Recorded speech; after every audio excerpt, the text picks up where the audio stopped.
Uh, Today we are going to discuss about the UPSC Mains General Studies paper 1, and we are going to discuss about the previous year question papers and questions. Let us now see about the first question. The first question is: the rock cut architecture represent one of the most important source of knowledge of earlier Indian art and history. Discuss. This is the first question given in the General Studies paper of Mains for 2020. Now let us get into the answer. The practice of creating a structure by carving it out of a rock is known as rock cut architecture. That is, there is a rock and the unwanted portions of a rock are being taken out and it gets a structure, and that is how we are seeing the ideals throughout the country. Now let us go to the source of knowledge of early Indian art.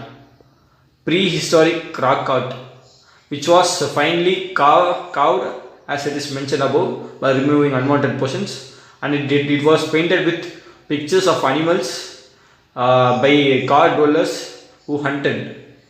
Example like Bhimta caves, as those animals were involved in hunting, they made painting depicting their job.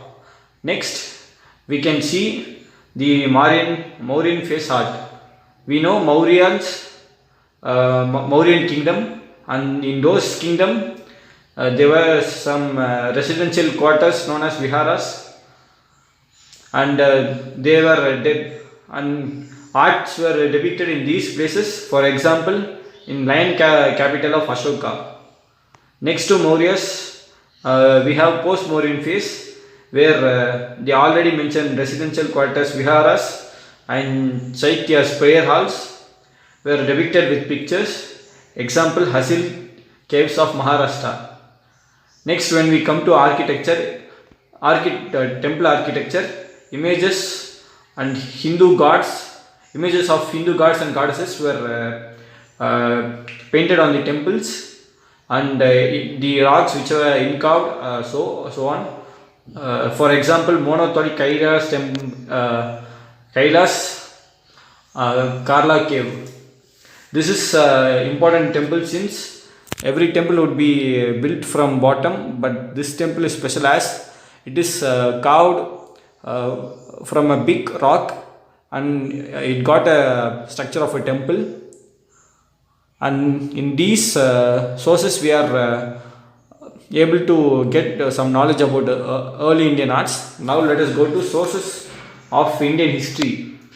First, the sources of Indian history is also similar to the art knowledge of Indian art, the knowledge of Indian art. When we go to source of Indian history, first comes life of Mesozoic age. As earlier mentioned, Bhimbetka caves, where hunters have drawn their hunting scenes. So people were in that lifestyle, so that they pictorically represented their lifestyle. Next, when we see the court art of Ashoka, in Ashoka's period, we know that Ashoka was a huge follower of Buddha, and so he depicted the Buddha's life and the dharmas that Buddha said in the form of art in his court. Then next to that, we have Guptas. Guptas built Hindu temples, and the temples were built under the supervision of the kings. Example, Varaha incarnation Udayagiri caves. In this place, there are many art depictions. Next to that, we have monolithic or rock cut temples. We are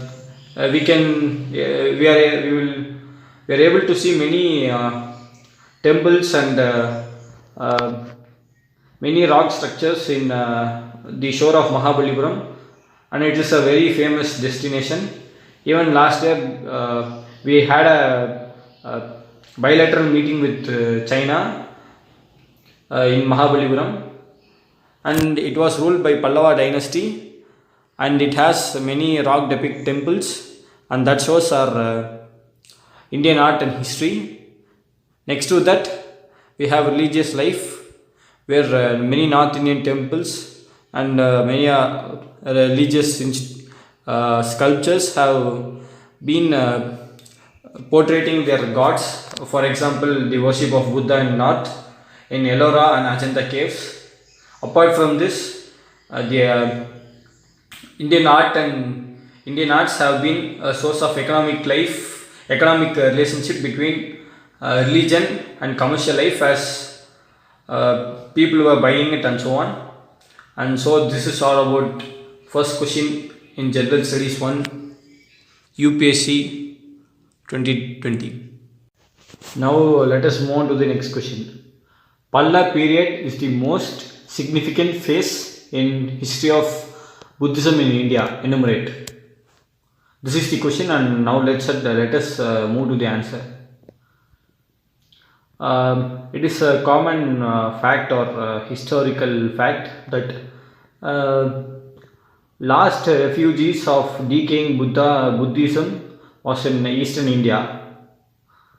And when we see Buddhism, Palla kings were one among the most important factors when it comes to Buddhism. Their time period was somewhere around 750 to 1175 AD, 1175 AD, and Palla kings were Mahayana Buddhists.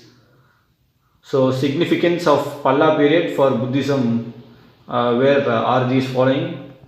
First one, the doctrines of Buddhism and doctrines, mantras and etc. and other aspects of Buddhism gave these people logic and rationalistic ideas. That is an idea which is out of superstition and with a lot of rational thinking and logical approach. Next, Palla ruler Gopala built famous monastery at Varantipuri. Dharmapala established the Vikramasika monastery.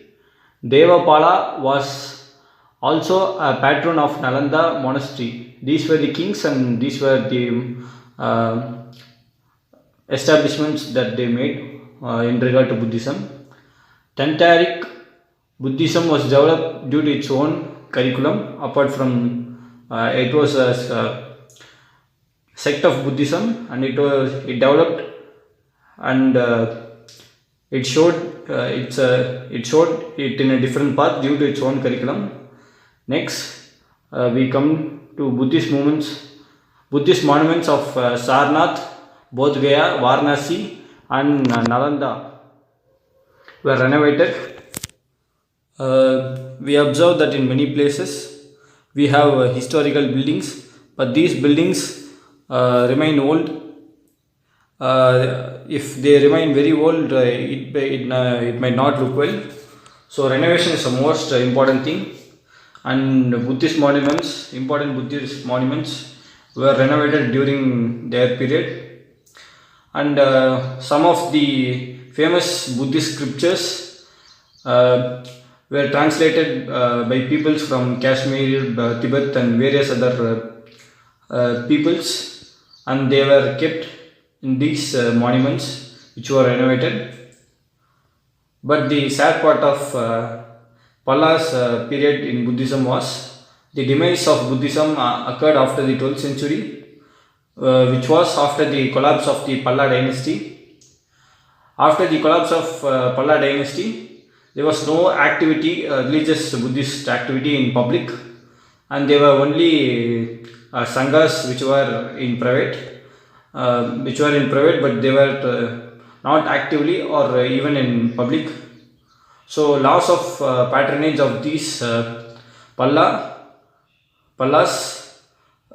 also affected Buddhism. Establishments generally would be dependent on kings, merchants and the wealthier people, but as there is no one to take care of it, as it is decaying, and so the establishments were slowly becoming old, and the monks, Buddhist monks, mixed with the general masses and lost their identity. So this is the significance of Pallas in the significant phase of Buddhism.